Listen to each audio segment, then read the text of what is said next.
Good evening, सबको नमस्कार। मेरा पहली बार लाइव जा रही हूँ। सत्यन जी हाय, नेहा गुलाटी हाय, हाउ आर यू? शुभेंद्र जी नमस्कार। तो आप सब जुड़ गए हैं मेरे साथ, तो मैं स्टार्ट करती हूँ आज का सेशन। आप सबको मेरा नमस्कार और बहुत बहुत शुक्रिया मेरे साथ जुड़ने के लिए।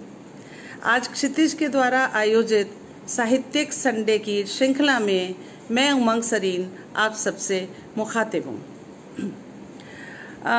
4 लाइनों से मैं अपने प्रोग्राम का आगाज करूँगी।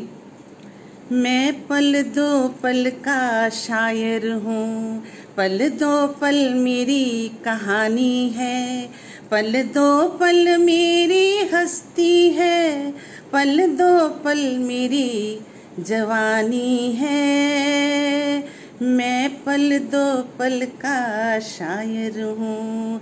जी हाँ, जिस शायर ने ये लिखा है वो पल दो पल के शायर नहीं थे, वो हर पल के सदियों के शायर रहे हैं और उनका नाम है जनाब साहिर लुधियानवी साहब।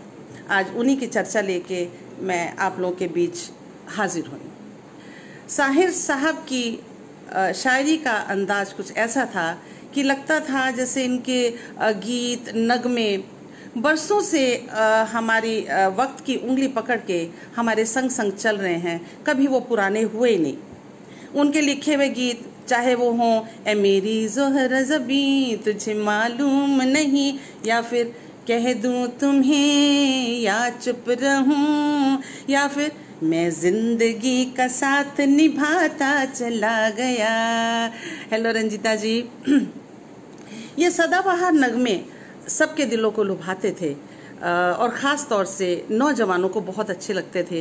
नौजवानों के साथ उनका अच्छा कनेक्शन था और मैं सोचती हूँ अब भी है। तो चलिए अब थोड़ा उनके जीवन में झांकते हैं चल के।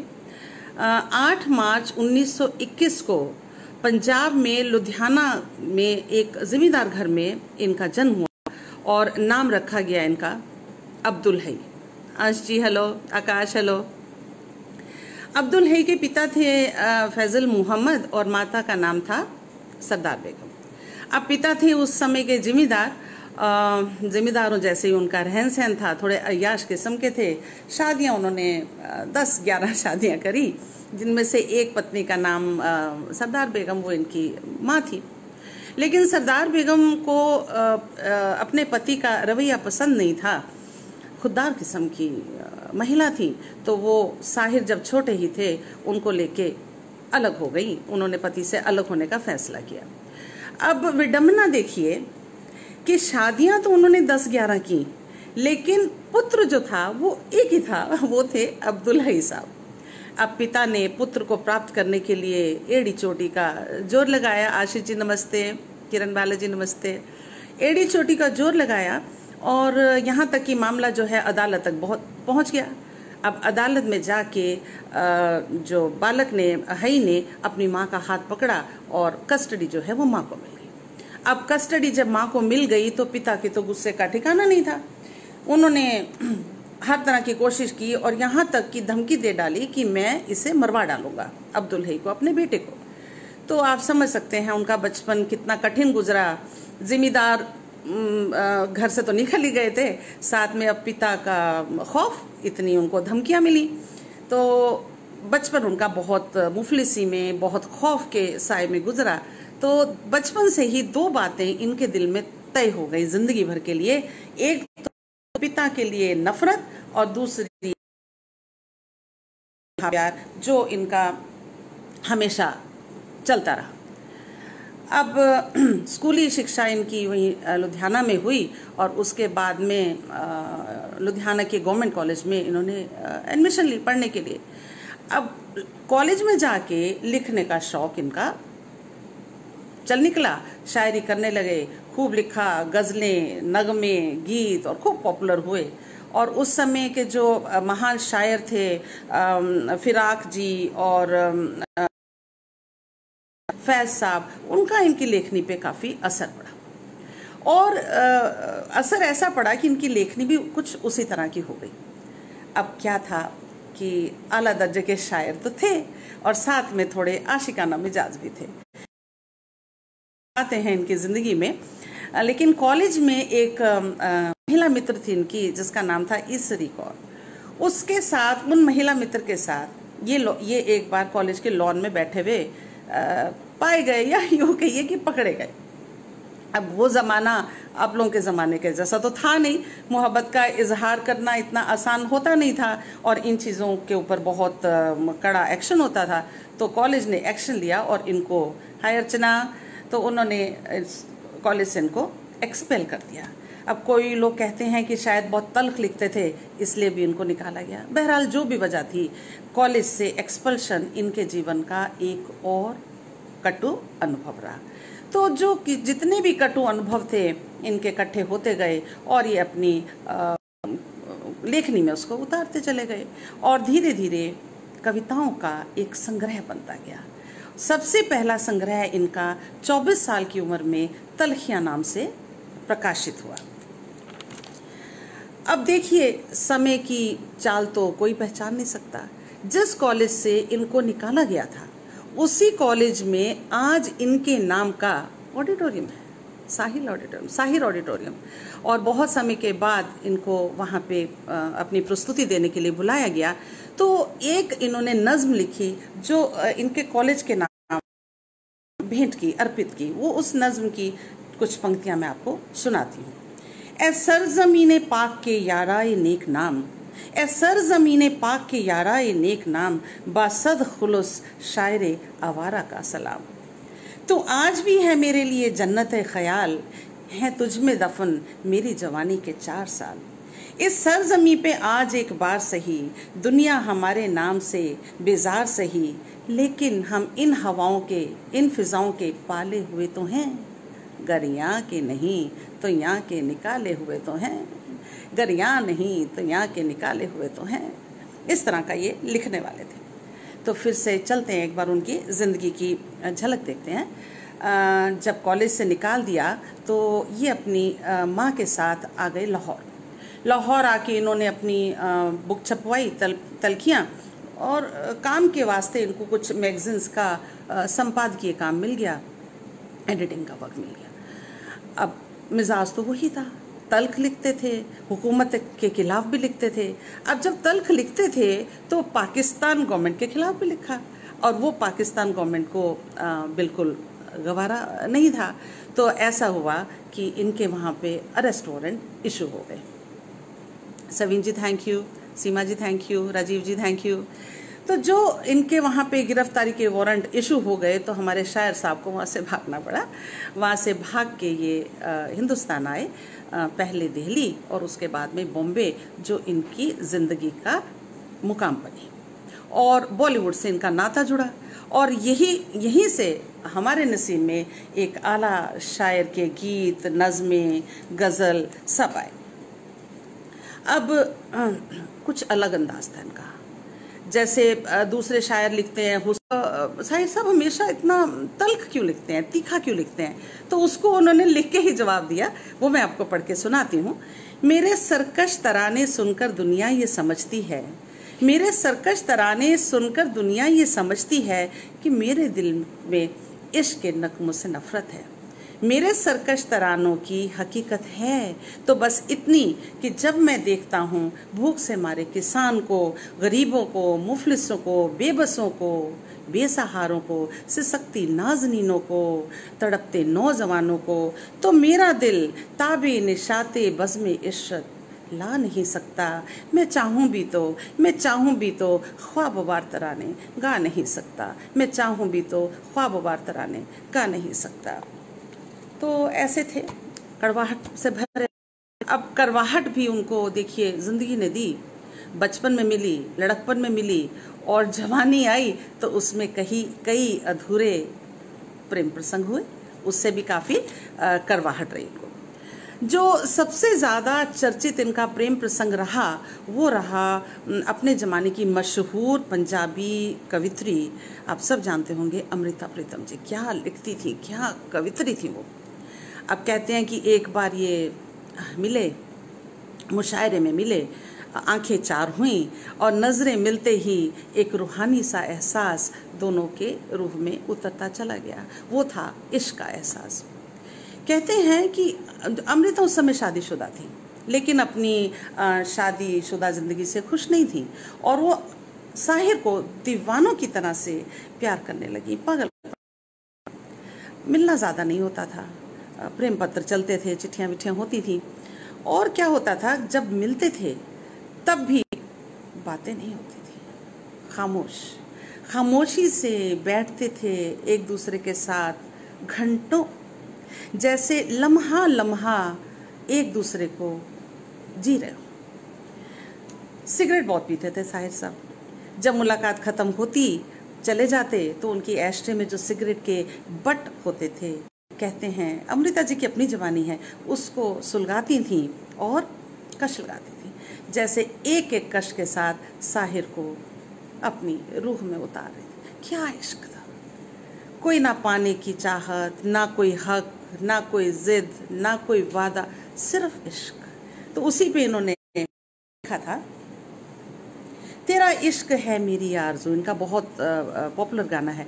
तेरा इश्क है मेरी आबरू, तेरा इश्क है मेरी आरज़ू, दिल इश्क, जिस्म इश्क और जान इश्क है, ईमान की जो पूछो तो ईमान इश्क है, तेरा इश्क मैं कैसे छोड़ दूँ, तेरा इश्क मैं कैसे छोड़ दूँ, मेरी उम्र भर की तलाश है, तेरा इश्क मैं कैसे छोड़ दूँ, मेरी उम्र भर की तलाश है, तेरा इश्क में कैसे, इश्क इश्क इश्क इश्क, जी हाँ, सिर्फ इश्क और इश्क और इश्क। पर ना जाने इनका क्या रीज़न था, क्या कारण था कि इश्क ये मुकम्मल नहीं हुआ। बेइंतहा दोनों प्यार करते थे। शायद साहिर को बंधन से डर लगता था, या अपने माता पिता की कटु ज़िंदगी से इनकी यादें जुड़ी हुई थी, या कुछ पाके खो देने का डर था। बहरहाल जो भी था, अमृता के लाख जाने के बाद भी इनका इश्क मुकम्मल नहीं हुआ। अब इनका खुद का इश्क तो मुकम्मल नहीं हुआ, इसीलिए उन्होंने बोला, जाने वो कैसे लोग थे जिनके प्यार को प्यार मिला, हमने तो जब कलियां मांगी कांटों का हार मिला। लेकिन आजकल के उस दौर के जो नाकाम आशिक थे, उन लोगों के लिए इन्होंने एक बहुत अच्छा संदेश छोड़ा कि अगर इश्क नाकाम हो जाए तो उसको कैसे अंजाम देना चाहिए। चलो एक बार फिर से अजनबी बन जाए हम, चलो एक बार फिर से अजनबी बन जाए हम दोनों, ना मैं तुमसे उम्मीद रखूं किसी दिल नवाजी की, ना तुम मेरी तरफ देखो गलत अंदाज नजरों से, लड़खड़ाए मेरी बातों में न जाहिर हो तुम्हारी कश्मकश का राज नजरों में, तारुफ रोग हो जाए, तारुफ मीन्स जान पहचान, तारुफ रोग हो जाए तो उसको भूलना बेहतर, ताल्लुक बोझ बन जाए तो उसको छोड़ना अच्छा, वो अफसाना जिसे अंजाम तक लाना ना हो मुमकिन, वो अफसाना जिसे अंजाम तक लाना ना हो मुमकिन, उसे एक खूबसूरत मोड़ देकर छोड़ना अच्छा, चलो एक बार फिर से अजनबी बन जाए हम दोनों। फिल्म थी गुमराह। अधूरा इश्क, ना कोई गिला, ना कोई शिकवा, ना कोई तेजाब पे फेंकने की घटना, नथिंग। तो चलिए फिर से बॉलीवुड की ओर चलते हैं। जो गीत लिखते थे, इनके गीत नहीं थे, वो एक सिचुएशन होती थी जिसमें लगता था सुनने वाला मैं आप साथ साथ चल रहे हैं और उसको जी रहे हैं। का जादू था, वो तो बॉलीवुड के सिर चढ़ के बोलने लग गया। अब सिर चढ़ के बोलने लग गया तो हमारे शायर के भी थोड़ा सिर पे चढ़ी बात, उन्होंने अपनी शर्तों पे काम करना शुरू किया। उन दिनों एक मीटर मिलता था लिखने के लिए गीतकार को धुन मिलती थी, उसी के ऊपर उन्हें अपने शब्दों को फिट करना पड़ता था। लेकिन साहिर तो साहिर थे, बोले मुझे तो ये मंजूर नहीं है, मैं तो गीत लिखूंगा, धुन आप बनाइए। और देखिए कमाल कि बॉलीवुड को उनकी ये बात माननी पड़ी और ये पहले गीत लिखते थे, बाद में इनकी धुन बनती थी। और तो अपनी जो पेमेंट थी, पारिश्रमिक था, वो ये कहते थे सबसे ज़्यादा होना चाहिए। कहते हैं लता मंगेशकर जी से ये एक ज़्यादा लिया करते थे, चाहे वो 1 ही रुपया हो। इस तरह की धुन के, इस तरह के अंदाज के ये अपने शायर थे। सतरंगी थे, हर रंग में लिखते थे, दुनिया को रखते थे ठोकर में, और दुनिया को ठोकर में रखते हुए इन्होंने जो लिखा, ये महलों, ये तख्तों, ये ताजों की दुनिया, ये इंसान के दुश्मन रवाजों की दुनिया, ये दौलत के भूखे समाजों की दुनिया, ये दुनिया अगर मिल भी जाए तो क्या है, ये दुनिया अगर मिल भी जाए तो क्या है, ये दुनिया अगर मिल भी जाए तो क्या है। कौन लिख सकता था ऐसे, दुनिया को ठोकर में रख के था ये। और फिल्म एक बहुत चुलबुला गाना भी लिखा, जाने क्या तूने कही, जाने क्या मैंने सुनी, बात कुछ बन ही गई, जाने क्या तूने कही। अब थोड़ा जिक्र करती हूँ मैं आपसे ताजमहल का। सब जानते हैं ताजमहल किसने बनवाया, क्यों बनवाया, दुनिया के 7 वंडर्स में से एक है। लेकिन बहुत सारे कवियों ने लिखा ताज के ऊपर, प्रेम के ऊपर लिखा, खूबसूरती के ऊपर लिखा, लेकिन जो साहिर ने लिखा वो कोई नहीं लिख सकता।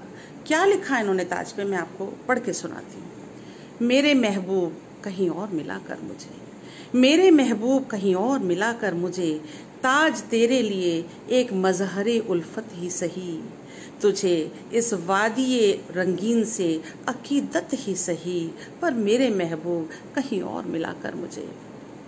अनगिनत लोगों ने दुनिया में मोहब्बत की है, कौन कहता है सादिक न थे जज्बे उनके, लेकिन उनके लिए तशहीर का सामान नहीं, तशहीर में शो ऑफ, उनके लिए तशहीर का सामान नहीं, क्योंकि वे लोग ये चमनजार, ये यमुना का किराना, ये महल, ये मुनक्कश दरो दीवार, ये महताब, ये ताक, एक शहंशाह ने दौलत का सहारा लेकर, एक शहंशाह ने दौलत का सहारा लेकर हम गरीबों की मोहब्बत का उड़ाया है मजाक, हम गरीबों की मोहब्बत का उड़ाया है मजाक। अब ऐसा तो साहिर ही लिख सकते थे, जिन्होंने एक शहंशाह को आईना दिखाया और ताज जैसी चीज़ के ऊपर भी उन्होंने तंज कस लिया। ऐसा कोई और नहीं लिख सकता था। सवाल उठाते थे, हुकूमत से उठाते थे, समाज से सवाल उठाते थे, और जो सवाल ये उठाते थे उनका जवाब तब भी नहीं था और आज भी नहीं है। ऐसे सवाल उठाते थे जो रेड लाइट एरिया है, रेड लाइट एरिया में जो औरतें हैं जिनके ऊपर जुल्म हो रहा है, उनके ऊपर कौन लिखेगा, कौन लिखेगा, साहिर लिखेंगे। तो क्या लिखते थे, जो इतना दर्द है कि आपके रोंगटे खड़े हो जाएंगे। मैं उसका कुछ पार्ट आपको पढ़ के सुनाती हूँ।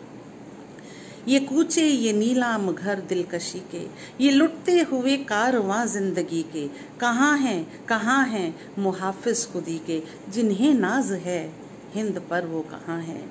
ज़रा मुल्क के रहबरों को बुलाओ, ज़रा मुल्क के रहबरों को बुलाओ, ये कूचे, ये गलियां, ये मंजर दिखाओ, जिन्हें नाज है हिंद पर वो कहाँ है, जिन्हें नाज है हिंद पर वो कहाँ है, जिन्हें है हिंद पर वो कहाँ है, कहाँ है, कहाँ है, कहाँ है। ऐसे सवाल उठाया करते थे। अब इस अनोखे शायर ने कई काव्य संग्रह लिखे, एक तलखियाँ जो बता चुकी हूँ आपको, 20वीं सदी, अदब साज, परछाइयाँ, मैं साहिर हूँ, और अनगिनत ऐसे। और अपने काम के लिए इनको अवार्ड भी मिले। 1963 में फिल्म प्यासा के गानों के लिए इनको फिल्म फेयर और 1971 में 1971 में पद्मश्री से सम्मानित किया गया। और उसके बाद एक बार फिर 1976 में कभी कभी फिल्म जो थी, जिसके गाने अब आज तक पॉपुलर हैं, उसके लिए उनको दोबारा फिल्म फेयर का अवार्ड दिया गया। उनके गीतों की पॉपुलैरिटी का एक किस्सा याद आता है। एक फिल्म थी, डाकुओं के ऊपर बनी थी, जब मुझे जीने दो, तो वो इतने पॉपुलर थे कि डाकुओं ने एक बार इन्हें पकड़ लिया, लेकिन जब पता चला कि इन्होंने वो गीत लिखे हैं तो उनको जाने दिया। बेरोजगारी की समस्या पे लिखते थे, चीनो अरब हमारा, हिंदोस्तां हमारा, रहने को घर नहीं है, सारा जहां हमारा। जितनी भी बिल्डिंगें थी सेठों बम्बई के, है आशियां हमारा, चीन अरब हमारा, हिंदोस्तां हमारा। ऐसा नहीं, इन्होंने रोमांटिक गाने नहीं लिखे। अभी ना जाओ छोड़कर कि दिल अभी भरा नहीं, ऐसे तो ना देखो जो वादा किया हो, सर जो तेरा चकराए, ये देश है वीर जवानों का, लागा चुनरी में। असंख्य गाने ऐसे इन्होंने लिखे। फिल्म शगुन का एक गाना है जिसे जगजीत कौर ने गाया और आज भी वो बहुत फेमस है, तुम अपना रंजो गम अपनी परेशानी मुझे दे दो। ना रंजो गम अपनी परेशानी मुझे दे दो, तुम्हें गम की कसम इस दिल की वीरानी मुझे दे दो। मैं देखूं तो सही दुनिया तुम्हें कैसे सताती है, कोई दिन के लिए अपनी निगहबानी मुझे दे दो। लेकिन बहुत तन्हाइयों की वजह से काफ़ी शराब और सिगरेट की तरफ इनका रुझान हो गया और तबीयत ख़राब रहने लगी और 25 अक्टूबर 1980 को दिल का दौरा पड़ने से इनका निधन हो गया और इन्होंने दुनिया छोड़ दी। पर दुनिया ने इनको नहीं छोड़ा। इनकी एक बहुत मशहूर नज़्म है, मैं आपको पढ़ के सुनाती हूँ। कभी कभी मेरे दिल में ख्याल आता है, कभी कभी मेरे दिल में ख्याल आता है कि ज़िंदगी तेरी जुल्फ़ों की नर्म छाँव में गुजरने पाती तो शादाब हो भी सकती थी, में खो भी सकती थी, मगर ये हो ना सका, मगर ये हो ना सका। और अब ये आलम है कि तू नहीं, तेरा गम, तेरी जुस्तजू भी नहीं, गुजर रही है कुछ इस तरह से ज़िंदगी जैसे इसे किसी के सहारे की ज़रूरत भी नहीं। ना कोई राह, ना मंजिल, ना रोशनी का चिराग, भटक रही है अंधेरों में ज़िंदगी मेरी, इन्हीं अंधेरों में रह जाऊंगा खोकर एक दिन। मैं जानता हूँ मेरी हमनफस, फिर भी यूं ही कभी कभी मेरे दिल में ख्याल आता है। इस तरह लिखा करते थे। ज़्यादा समय नहीं बचा है। थोड़ा सा इनका एक आशावादी गीत है जो आजकल की दौर में हमें बहुत सुकून देता है, वो मैं आपको थोड़ा सा सुनाती हूँ, उसके बाद मैं प्रोग्राम को ख़त्म करूँगी। वो सुबह कभी तो आएगी, वो सुबह कभी तो आएगी, इन काली सदियों के जब रात का चल ढलकेगा।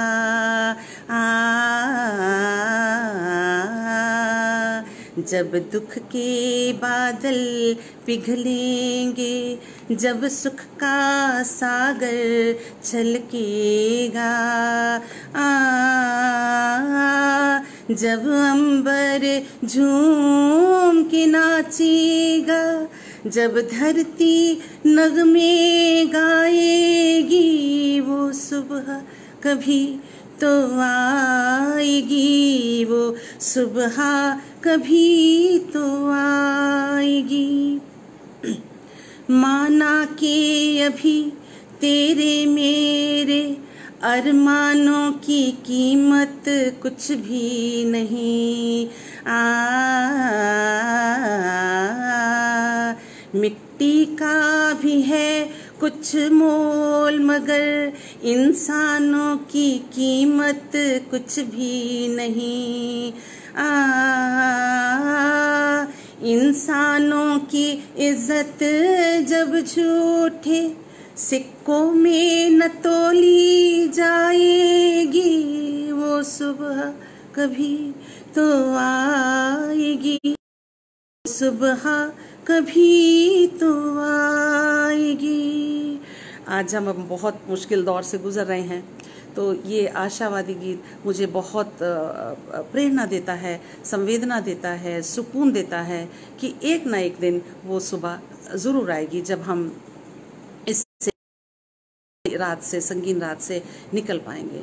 इसी तरह से इनके और 2-3 नगमे थे। जिंदगी भर नहीं भूलेगी ये बरसात की रात, कभी खुद पे कभी हालात पे रोना आया, कभी खुद पे कभी हालात पे रोना आया, बात निकली तो हर एक बात पे रोना आया, कभी खुद पे।